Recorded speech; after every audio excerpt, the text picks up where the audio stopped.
Bonjour à toutes et à tous et bienvenue sur Real Shonen. Aujourd'hui, on va parler de la défaite du Real Madrid sur le terrain du Barça en offrant la Liga au Barça. Un match sans envie, sans rien, et on l'a donné sur un plateau. Voilà, il n'y avait pas d'envie. C'est le débrief, fin du débrief. Non, je rigole.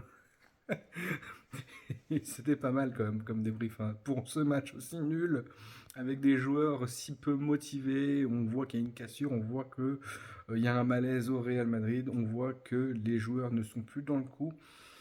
Peut-être que des vacances ou la Coupe du Monde ou un peu d'air frais leur ferait tous du bien.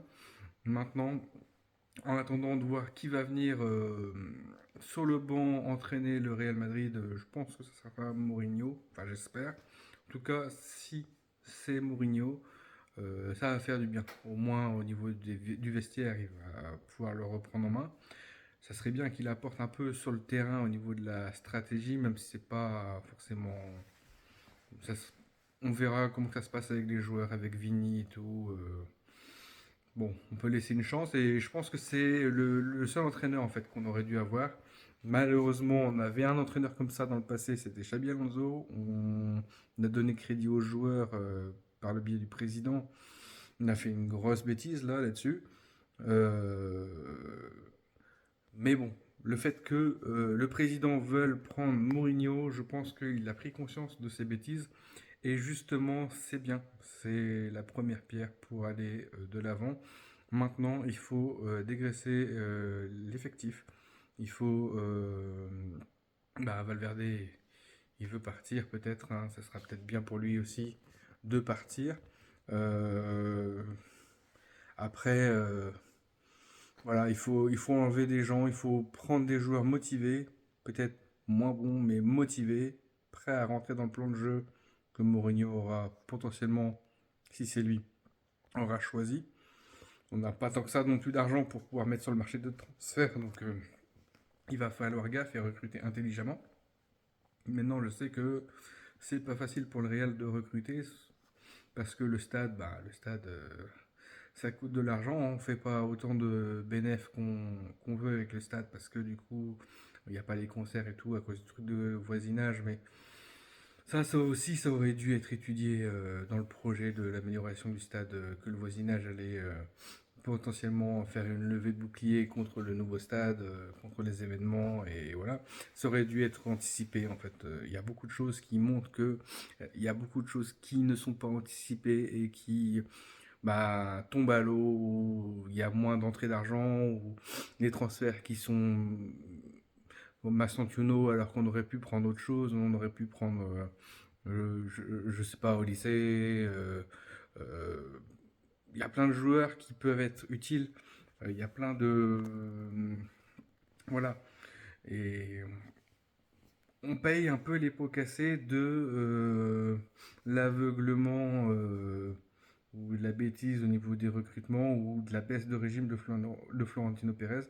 Alors qu'il avait superbement construit le Real, il avait redressé partout. Bon, si il se rend compte de ça et que derrière il fait les bons choix et qu'il redresse la barre, et ben, pour qu'on puisse aller de l'avant, je pense que ça serait pas plus mal et ça serait bien. On pardonne toujours quelqu'un qui essaye qui se rend compte de ses erreurs, hein, qui les corrige et qui ne les refait plus.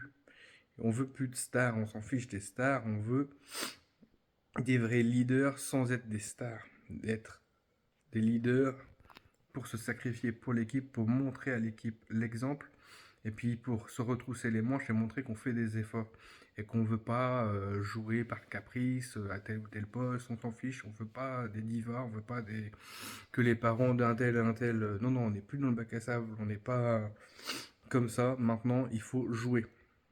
L'important, c'est le jeu. Le coach, ça va être l'arme principale. C'est-à-dire que le coach va dire quelque chose, ça va être fait. On a beaucoup de retard par rapport au Barça et c'est là qu'on voit sur ce match-là la différence de niveau qu'il y a, la différence d'envie, la différence de stratégie aussi, mais de recrutement en fait. Quand tu vois le recrutement, et puis bon, le Barça, ils ont le centre de formation aussi qui est là, hein, mais il faudrait que nous, on puisse faire pareil, que on arrive à mettre les choses dans le sens de la marche, faire des petits recrutements intelligents, toi, Harry Kane, il aurait peut-être mieux valu avoir Harry Kane que Mbappé, dans un premier temps, parce que Harry Kane, eh ben, c'est plus un joueur de collectif, c'est pas un joueur trop gourmand, mais c'est un joueur qui a envie, c'est quelqu'un qui aurait peut-être plus eu sa place au Real. Maintenant, avec des scies, on coupe du bois, hein, comme on dit, on fait avec ce qu'on a maintenant. On va de l'avant, on essaye de trouver des solutions rapides sans impacter trop notre finance, hein, sans faire des caprices, encore une fois, sur des joueurs qui sont hyper flashy comme ça dans le marché des transferts, alors qu'on n'en a pas besoin. On a besoin de recruter mieux de terrain, défense. Et, euh, et voilà, on va voir comment ça va se passer maintenant en faisant partir des joueurs. Mendy, c'est pareil, il se blesse. Bah écoutez,